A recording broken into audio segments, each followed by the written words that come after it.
I'm Manasa from The Upcoming. Such a pleasure to meet you. Were you always a massive Star Wars fan? But what excited you about Leslie's kind of take on this? I guess exploring this idea of duality, light and dark, so kind of putting a fresh spin on a well-known universe. Yeah, well, I grew up watching the prequels, and the prequels have remained my favorite, probably because I am a kid of the 90s. I know they weren't beloved when they originally came out, but I think they've amassed so much more love over the years, and I think that's warranted because I think it's such a great. I think Anakin's arc around the corruption that he ultimately falls prey to is a really powerful narrative, and I love how emotional it is as well, and how these intimate relationships of love and family are what drive all these fear-driven responses that could potentially make us weak as individuals. This is a really family drama at the end of the day, and it's about how people respond to the fear of losing love and how that can affect their morals and their ethics. And that's what I love so much about it, and I hope people connect to about it.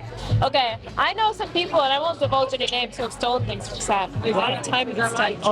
Yeah. This one in particular, this one wanted to create something that had a lot of martial arts references, but I the hand-to-hand combat, which I think makes a lot of sense. I mean, Star Wars is basically samurai films in space mixed with Western, so to reference that again, I think also goes back to Paul, Menace. It was really challenging and really, really fun. And I learned so much about myself, and I became so much stronger, and I developed this love for cinematography that I had never experienced before, and now I'm just really bring out the opportunity to do it again. So, I mean, it's completely unreal, and I guess I just feel honored to be able to be a part of a franchise that teaches the world a lot of messages, particularly young people, about power and how power can corrupt, and how we can lean into our fear, and that can turn into corruption if we're not self-reflective about it. And I love that we can have these sorts of dialogues in space.